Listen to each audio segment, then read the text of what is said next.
आज प्रधानमंत्री जी के उस निर्णय को, जो कानून बने हैं, उस कानून के खिलाफ कथित लोग देश के अंदर जो माहौल बनाने का प्रयास कर रहे हैं, उनको लगना चाहिए कि मध्य प्रदेश के अंदर रीवा और शहडोल संभाग के किसान आज प्रधानमंत्री के समर्थन में मैदान में उतरे हैं। बोलिए भारत माता की, भारत माता की। रीवा और शहडोल संभाग के आज इस किसान सम्मेलन में हमारे बीच उपस्थित हम सबके लाडले जन जन के नेता, मध्य प्रदेश के हमारे संवेदनशील किसान और गरीब हितैषी हमारे यशस्वी मुख्यमंत्री आदरणीय शिवराज सिंह चौहान, जो आज हमारे बीच में उपस्थित हैं, जरा जोरदार तालियों से माननीय मुख्यमंत्री जी का हम अभिनंदन करें। ऐसे हमारे यशस्वी मुख्यमंत्री, रीवा संभाग के हमारे वरिष्ठ नेता,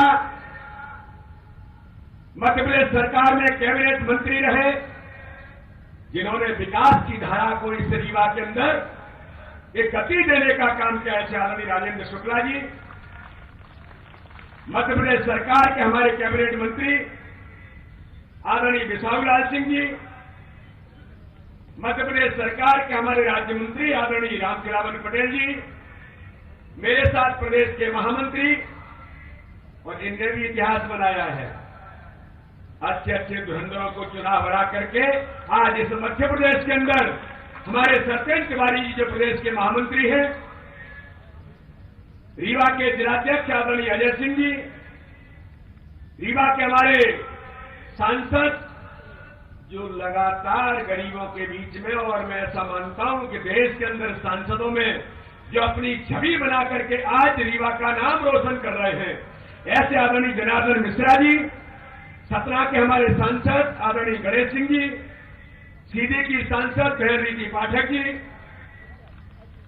सभी सम्माननीय विधायकगण, सभी सम्माननीय जिलाध्यक्ष, वरिष्ठ पदाधिकारीगण, और इस अवसर पर उपस्थित दोनों संभाग के किसान भाइयों और बहनों, सभी कार्यकर्ता और उपस्थित जन समुदाय। मित्रों, समय बहुत कम है, क्योंकि जबलपुर का भी कार्यक्रम का शुभारंभ का समय हो गया है। माननीय मुख्यमंत्री जी को इंदौर और जबलपुर भी संबोधित करना है। मैं कुछ बातें कहकर के आपके बीच, आपके जो पूर्व वक्ता है, उन्होंने सारी बात को आपके सामने रखा है कि आज हम सब लोगों को इस किसान सम्मेलन को करने की आवश्यकता क्यों लगी है। हम लोग मित्रों जानते हैं कि हम सब लोग यहां पर जो बैठे हैं, यहां हमारा जो नेतृत्व बैठा है, चाहे माननीय मुख्यमंत्री हो, चाहे हमारे मंत्री हो, या भारतीय जनता पार्टी के हमारे कार्यकर्ता हैं, हम सब किसानों से जुड़े हुए लोग हैं। हम सब गांव की जड़ों से जुड़े हुए लोग हैं। मित्रों, मुझे ध्यान में, मैं जब छोटा था, पिताजी मेरे किसान थे, और पिताजी जब गांव से हम लोगों को लेकर के जब जाते थे फसल लेकर के, और मंडी के अंदर पहुंचते थे, हमने वो दृश्य देखा है, मैंने अपनी आंखों से देखा है कि मंडी के अंदर जब जाकर के फसल हम आड़तिया के सामने रखते थे, आड़तिया आकर के 2-3-4 लोग आए, उन्होंने 1-2-3 ऐसे किया और किसान की फसल की कीमत तय कर दी। किसान को पता भी नहीं होता था, कहने का कोई अवसर उसको नहीं होता था। किसान की फसल की कीमत दूसरे लोग इस देश के अंदर तय करते थे। लेकिन मित्रों, मैं आज इस किसान समुदाय से पूछना चाहता हूं,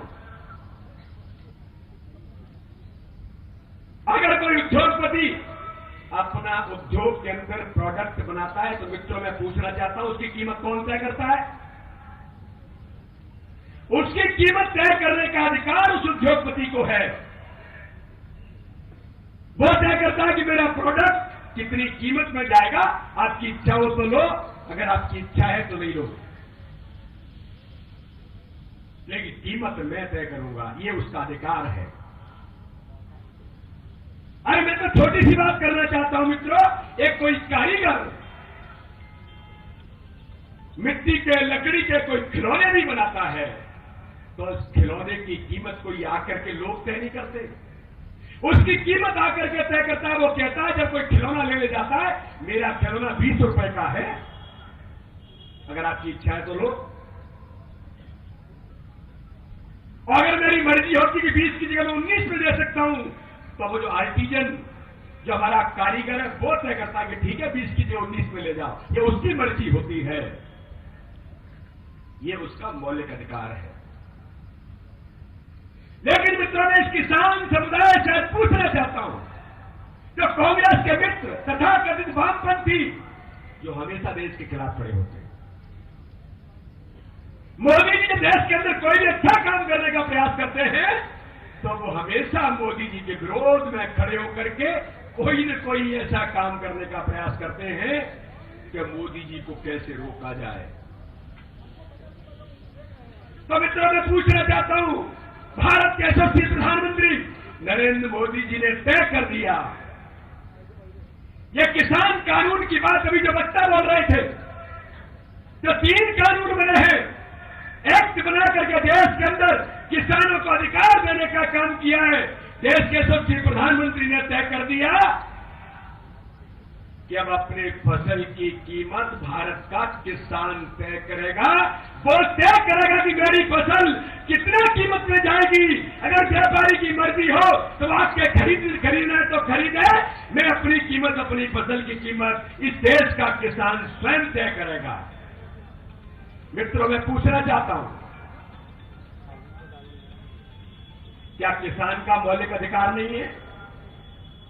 क्या मेरे फंडामेंटल राइट ये नहीं है कि जो किसान अथक मेहनत से पसीना निकाल कर धूप में, सर्दी में, गर्मी में मेहनत करके अपनी फसल को पैदा करने का काम करता है, तो मित्रों, मैं पूछना चाहता हूं, जरा आपको अपनी फसल की कीमत तय करने का अधिकार मिलना चाहिए कि नहीं मिलना चाहिए? जरा बताइए तेजी के साथ, मिलना चाहिए कि नहीं मिलना चाहिए? तो मित्रों, मुझे बताइए, इन कांग्रेस के मित्र तथा कथित वामपंथियों से पूछिए, माननीय प्रधानमंत्री ने किसान को यही तो अधिकार दिया है, नए कानून में तय किया है कि आप किसी भी मंडी के अंदर अपनी फसल बेचने के लिए आप स्वतंत्र हैं।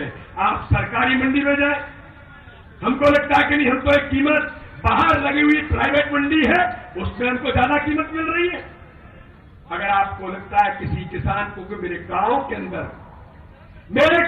अंदर आकर के कोई व्यापारी मेरे घर पर मेरी फसल खरीदना चाहता है और मुझे अच्छी कीमत देता है, मेरा ट्रांसपोर्टेशन और आना जाना भी बचता है, और अगर मुझे अच्छा दाम मिलता है, तो मित्रों, मैं पूछना चाहता हूं, इस कानून में कौन सी गलती है?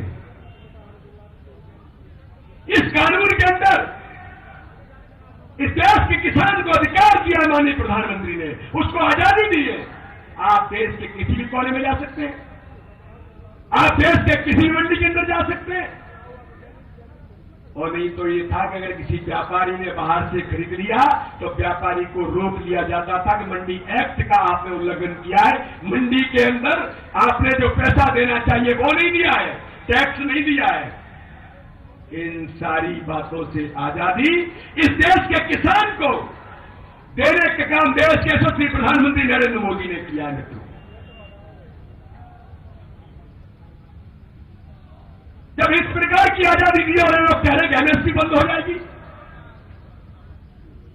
ये लोग कह रहे हैं मंडियां बंद हो जाएंगी, लेकिन मित्रों, मैं रीवा संभाग और शहडोल संभाग के मेरे किसान मित्रों को बताना चाहता हूं, देश के कृषि मंत्री ने, भारतीय जनता पार्टी के नेतृत्व ने कहा है एमएसपी जारी है और एमएसपी जारी रहेगी और देश के अंदर कोई भी मंडी बंद नहीं होगी, सरकार की मंडी जारी तो रहेगी। किसान के लिए और सुविधा देने का काम भारतीय जनता पार्टी की सरकार ने किया है, लेकिन भ्रम और झूठ फैला करके किसानों को गुमराह करना चाहते हैं। भ्रम और झूठ के आधार पर जिस प्रकार के देश के अंदर कांग्रेस का चरित्र रहा है, वो यही प्रयास कर रहे हैं। लेकिन मित्रों, आज मैं इस अवसर पर आपको कहना चाहता हूं कि जब आपको आजादी और स्वतंत्रता दी है कि किसान अपने मंडी के अंदर जाकर के अपनी कीमत पर फसल को बेचेगा, जब उसकी मर्जी होगी, ये पहले कानून में व्यवस्था की है, तो सरकार ने कहा है कि कॉन्ट्रैक्ट फार्मिंग शुरू करेंगे और कॉन्ट्रैक्ट फार्मिंग के माध्यम से ग्रुप बनेगा, एफपीओ बनेंगे, क्लस्टर बनेंगे। रीवा के अंदर मटर का उत्पादन होगा, कहीं आलू के हब बनेंगे और उसके आधार पर किसानों को सुविधाएं देकर के हम किसान के जीवन स्तर को ऊंचा उठाते हुए उनको सक्षम और संपन्न बनाएंगे। अरे क्या उद्योगपति बनने का अधिकार उन्हीं बड़े लोगों को है? क्या किसान उद्योगपति नहीं बन सकता? क्या किसान भी अपना उद्योग नहीं डाल सकता? माननीय प्रधानमंत्री ने आत्मनिर्भर भारत के अंदर 1 लाख करोड़ का पैकेज देकर के ये कहा कि कृषि के क्षेत्र में किसान भी अपने उद्योग छोटे छोटे डाल सकते हैं।